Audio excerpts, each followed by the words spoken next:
விருப்பங்கள் மீது விருப்பம் வைக்கக்கூடிய விருச்சிக ராசிக்காரர்களே, அது என்னங்க விருப்பத்தின் மீது விருப்பம் வைக்கிறது?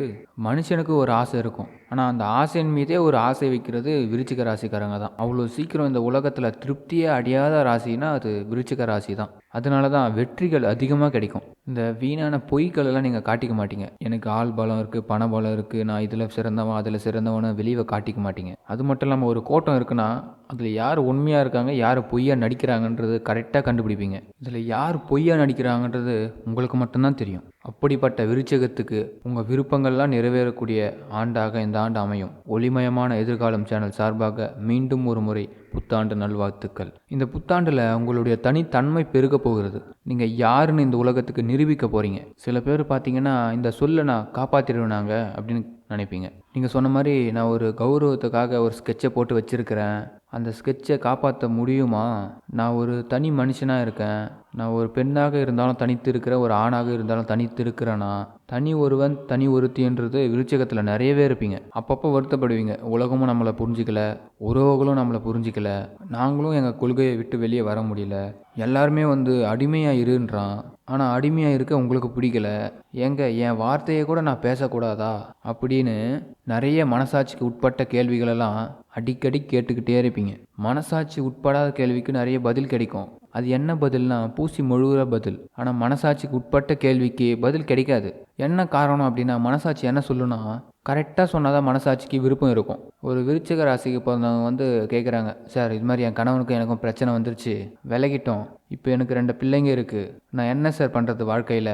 இந்த பிள்ளைங்க அதுங்க ஒரு போக்கில் போகுது, நான் ஒரு போக்கில் போக வேண்டியதாக இருக்குது, இந்த பிள்ளைங்களை விட்டுட்டு போகவும் எனக்கு மனசு இல்லை, என்னங்க நான் பண்ணுறது அப்படின்னு கேட்குறாங்க. ஆனால் பிள்ளைங்க விருப்பம் அவங்களுக்கு இருந்துக்கிட்டே தான் இருக்கும். அவங்கள விருப்பங்களெல்லாம் நம்ம கண்டிப்பாக சந்தோஷப்படுத்தவே முடியாது. உன் விருப்பத்திலேயே நீ நட. உன் விருப்பம் ஒரு காலகட்டத்தில் அவங்களுக்கு பிடிச்சிடும். இப்போ அந்த அம்மா என்ன பண்ணுறாங்க, அதே மாதிரி அவங்க விருப்பத்துலேயும் நடக்கிறாங்க. அப்போ எதிர்த்த பிள்ளைகள், ஆஹா நம்ம அம்மா நம்மளுக்கு தான் ஹெல்ப் பண்ணுறாங்க, நம்ம தான் ஒரு தப்பான கணக்கை போட்டுட்டோம் அப்படின்னு அந்த பிள்ளைங்க அம்மாவுக்கு இப்போ சப்போர்ட் பண்ணுவாங்க. இப்போ அந்த அம்மா ரொம்ப மகிழ்ச்சியாக இருப்பாங்க. இந்த காலகட்டத்தில் அப்போ என்ன நடந்தது, இந்த விருச்சிக ராசிக்காரங்க பொறுமையாக கடைபிடிப்பாங்க, அதனால சக்ஸஸ் ஆகிட்டாங்க. இதே பொறுமையாக இல்லாமல் சண்டை போட்டுட்டு ஏதாச்சும் ஒன்று செஞ்சுட்டு அவங்க வாழ்க்கையை வீணடிச்சிருந்தா வாழ்க்கையே போயிருக்கும். பிள்ளைங்க வாழ்க்கையும் வீணாக போயிருக்கும், அம்மா வாழ்க்கையும் வீணாக போயிருக்கும். ஆனால் அங்கே யோசிச்சாங்க பாருங்கள், அதுதான் விருச்சிக ராசி. ஆனால் விருச்சிக ராசிக்காரங்க எப்பவுமே பாருங்கள் இரவில் தூங்க மாட்டாங்க, ரொம்ப லேட் நைட் தூங்குவாங்க. என்ன காரணம் அப்படின்னா, அவங்க நைட்டு தூங்கும்போது கொஞ்ச நேரம் செல்லை நோண்டுறது எல்லாம் பண்ணுறது தான். ஆனால் அதுக்கப்புறம் தூங்குறதுக்கு முன்னாடி ஒரு அரை மணி நேரம் யோசிச்சுட்டே இருப்பீங்க.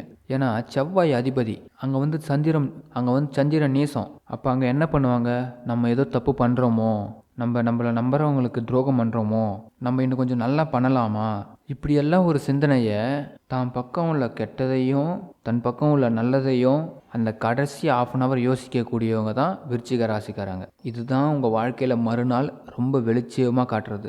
இதே பழக்கத்தை நம்ம எல்லாருமே கொண்டு வரணும். நல்லா கவனிங்க, எந்த ராசிக்காரங்களாக இருந்தாலும் நீங்கள் என்ன பண்ணணும், ராத்திரி தூங்கும்போது ஒரு அரை மணி நேரம் தூக்கம் வராது தூங்க சொல்ல, அந்த அரை மணி நேரம் நம்ம சிந்திக்க ஆரம்பிக்கணும். அது உங்கள் வாழ்க்கையில் பெரிய மாற்றத்தை ஏற்படுத்தும். இந்த விருச்சிகம் உங்களுக்கு விளக்கமாக சொல்லித்தரும், அவங்க வாழ்க்கையில் இது நடக்குது. அப்படிப்பட்ட விருச்சிக ராசிக்கு இந்த 2025 பல பேருடைய ஆசைகள் சந்தோஷப்படுத்தக்கூடிய ஆண்டாக மாறுகிறது. அதே மாதிரி புரிதல் இல்லாத சூழ்நிலைகள் எல்லாமே உங்களுக்கு புரிய வரும். அதனால் சிங்கிள் பேரண்ட்டாக இருந்தாலும் சக்ஸஸ்ஃபுல் பேரண்ட்டாக வர போகிறாங்க. துணிந்து ஒரு முடிவெடுத்து அதில் வெற்றியும் பெற போகிறாங்க. இல்லற வாழ்க்கை, சந்தோஷம், சந்தானம், பாக்கியம், திரவியம், லாபம் இது எல்லாமே நடக்க போகுது. பணத்திற்காகவும் பொருளாதாரத்திற்காகவும் ஒரு வேலைக்காகவும் அலைந்து கொண்டிருப்பவர்கள் தரமான வேலைகள் கிடைக்க போகிறது. அங்கீகாரம் கிடைக்கக்கூடிய ஆண்டாக 2025 கண்டிப்பாக மாறப்போகிறது.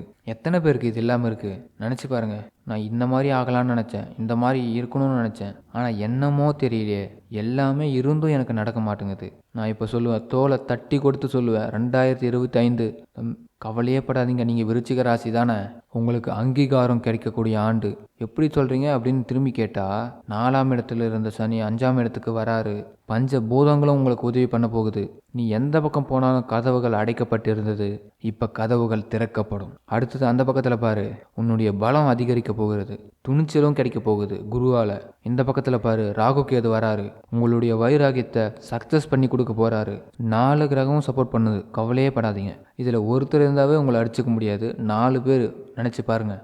வாழ்க்கை சக்ஸஸ்ஃபுல்லாக போகுது, கவலையே படாதீங்க. அப்போ விருச்சிகத்துக்கு விளம்பரம் இல்லாமல் சக்ஸஸ் பண்ண போகிறீங்க. கலை ஆர்வங்கள் அதிகமாக வரக்கூடிய ஆண்டு. இஷ்ட தெய்வங்கள் குல தெய்வங்கள் அதிகமாக வழிபடக்கூடிய ஆண்டாக விளங்கும். எம்பெருமான் முருகனை அதிகமாக வணங்குங்கள்.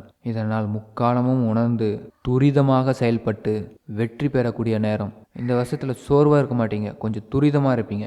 முருகர் என்ன பண்ணுவார், மயில் எடுத்துகிட்டு ஃபாஸ்ட்டாக சுற்றி வருவார். அது மாதிரி நீங்களும் டக்கு டக்குன்னு பதில், அது மாதிரி டக்கு டக்குன்னு முடிவுகள் எடுப்பீங்க. அது மாதிரி டக்கு டக்குன்னு வாழ்க்கையில் மாறுவீங்க. அதனால் உங்கள் வாழ்க்கையில் படிப்படியாக முன்னேற போகிறீங்க. என்றைக்குமே கவலைப்படாதீங்க விருச்சிக ராசிக்காரர்களே. இந்த வருஷம் திடகாத்திரமாக தைரியமாக இருங்க. நல்ல பயணங்கள் வெற்றி கொடுக்கும். நல்ல செய்திகள் வந்து சேரும்.